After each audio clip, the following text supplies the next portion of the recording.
បញ្ហាសុខភាពប្រៀបបានទៅនឹងសង្គ្រាមដ៏ស្ងៀមស្ងាត់មួយដែលកំពុងតែវាយលុកទៅលើគ្រួសារខ្មែរស្ទើរតែគ្រប់គ្នាក្រៅពីជំងឺកាចសាហាវដែលគេបានស្គាល់រួចទៅហើយ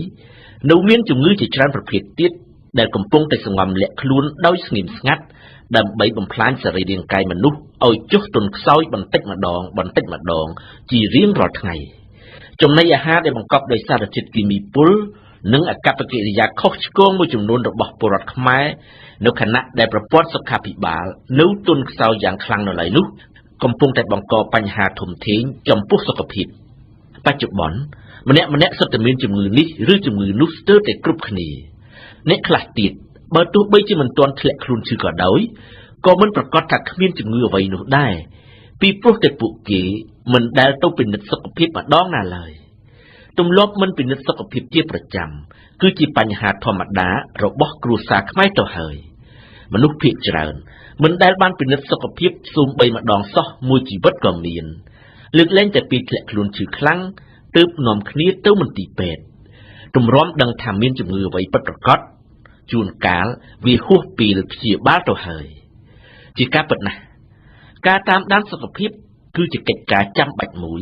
ដែលប្រជាជនក្នុងបណ្ដាប្រទេសជឿនលឿនតែងតែធ្វើជាប្រចាំបើទោះជាពួកគេនៅមានកម្លាំងពលំមាំមួនមិនឈឺអ្វីក៏ដោយ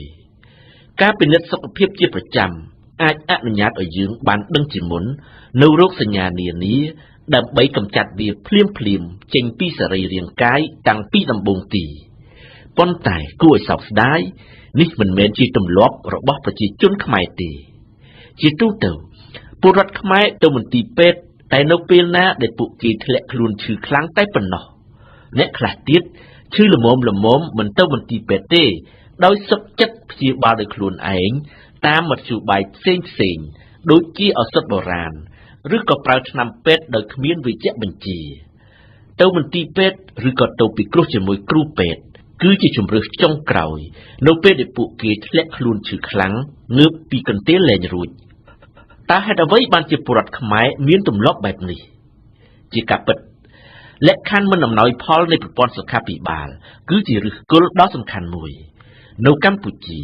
ហេដ្ឋារចនាសម្ព័ន្ធសុខាភិបាលនៅខ្វះខាតយ៉ាងច្រើនជាពិសេសនៅតំបន់ជនបទតែម្ដងមន្ទីរពេទ្យនៅឆ្ងាយពីផ្ទះគុណភាពមានកម្រិត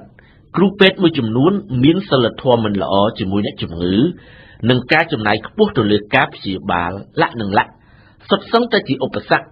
ដែលធ្វើឲ្យមនុស្សខ្លាចមន្ទីរពេទ្យឬក៏គ្មានលទ្ធភាពទៅមន្ទីរពេទ្យតែម្ដងបច្ចុប្បន្នរដ្ឋាភិបាលបានខិតខំដោះស្រាយបញ្ហានេះដោយពង្រាយមន្ទីរពេទ្យឬក៏មណ្ឌលសុខភាពឲ្យនៅគៀកនឹងផ្ទះប្រជាពលរដ្ឋសេវាកម្មឯកជនក៏បានរីកដុះដាលយ៉ាងខ្លាំងណាស់ដែរប៉ុន្តែទោះជាយ៉ាងនេះក្តីប្រព័ន្ធសុខាភិបាលកម្ពុជានៅស្ថិតនៅឆ្ងាយពីសេចក្តីត្រូវការជាក់ស្ដែងរបស់ប្រជាពលរដ្ឋនៅឡើយទាំងបរិមាណនិងគុណភាព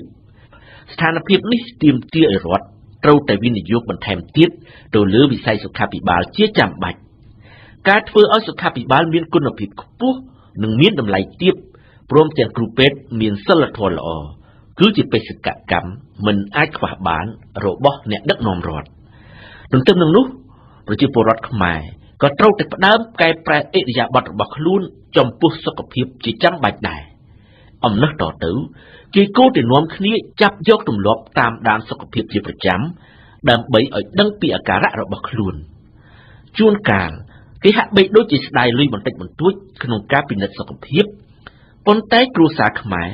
បែរជាហ៊ានចំណាយប្រាក់មិនស្ដាយទៅលើគ្រឿងបំផ្លាញសុខភាពទៅវិញដូចជាបារីស្រាឬក៏ទូរស័ព្ទទំនើបជាដើមទម្លាប់ដែលឲ្យតម្លៃសុខភាពទាបជាងគេនេះគួរតែត្រូវបានផ្លាស់ប្ដូរម្យ៉ាងទៀត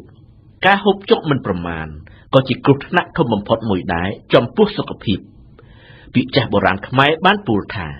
ស្រឡាញ់ខ្លួនឲ្យស្ងួនចំណីនេះជាបញ្ហាទី1ដែលត្រូវយកចិត្តទុកដាក់អនុវត្ត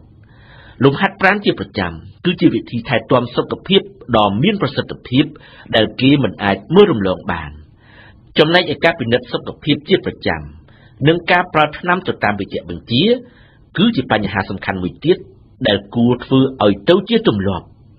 គឺទម្លាប់ការពារប្រសើរជាងព្យាបាល